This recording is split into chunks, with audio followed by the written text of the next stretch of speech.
కొత్త సంవత్సరంలో కేటీఆర్ హరీష్ రావులకు సినిమా చూపిస్తామన్నారు ప్రభుత్వ విప్ బీర్ల ఐలయ్య.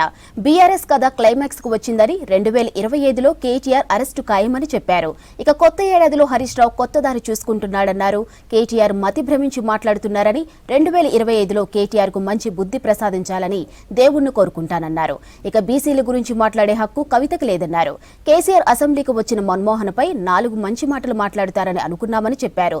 ఇక కేటీఆర్ అసెంబ్లీలో మాట్లాడిన తీరు బాగుందని తెలిపారు. తెలంగాణ ఏర్పాటులో మన్మోహన్ పాత్ర మరువలేదన్నారు బీర్ల ఐలయ్య. కనీసం ఈ కొత్త సంవత్సరంలో మంచి బుద్ధి ప్రసాదించాలని ఆ కేటీఆర్ గారికి మంచి బుద్ధి ప్రసాదించాలని శ్రీ యాదగిరి లక్ష్మణస్వామిని కోరుకుంటున్నా. తెలంగాణ కోసం ఒక ప్రధానిగా ఉండి విపక్షాలను ప్రతిపక్షాలను మెప్పించి తెలంగాణ ఇచ్చుట్లో మన్మోహన్ సింగ్ గారి పాత్ర గణనీయమైనది. కనీసం ఆయన ప్రధానమంత్రిగా ఉన్నప్పుడు ఆయన మంత్రివర్గంలో కేసీఆర్ గారు మంత్రిగా చేసినటువంటి అనుభవం ఉన్న వ్యక్తి మరి అలా మన్మోహన్ సింగ్ గారి గురించి వచ్చి 4 మంచి ముచ్చట్లు మాట్లాడి సంతాపం తెలిపి వాళ్ళ కుటుంబానికి ప్రగాఢ సానుభూతి తెలుపుతారు అనుకున్న కేసీఆర్ మరి ఈరోజు కూడా అసెంబ్లీకి రాకపోతే తెలంగాణ ప్రజలు గమనిస్తున్నారు.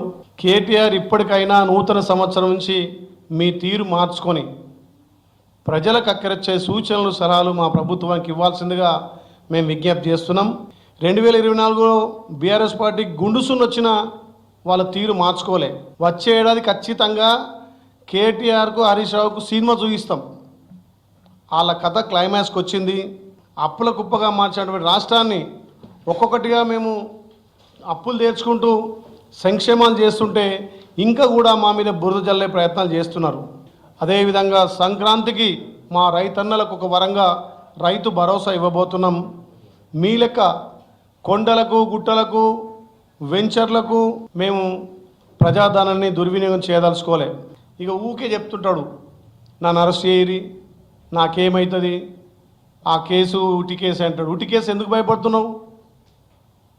ఆ రోజు నువ్వు నగదు బదిలీ చేసిన అంటున్నావు.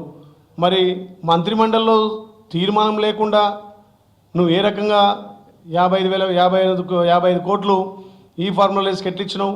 దాని మీద ఈడీ కూడా ఎంట్రీ అయింది. దాన్ని చులకన చేసి అది మామూలు కేసే అని చెప్తే దాన్ని గవర్నర్ గారు పరిశీలించడం జరిగింది. దాన్ని ఈడీ కూడా ఎంట్రీ చేయడం జరిగింది. తప్పకుండా నువ్వు అరెస్ట్ అయ్యేది ఖాయం. ఇప్పటికే మీ చెల్లె బెయిల్ మీద ఉంది. కేసీఆర్ ఎట్లా ఫామ్ హౌస్లో రాడు, ఎట్లా హరీష్ రావు కొత్త దారి చూసుకుంటున్నాడు. మరి 2025లో ఖచ్చితంగా మీకు కొత్త సినిమా చూపిస్తాం. తప్పకుండా మీరు సినిమా చూడాల్సిందే.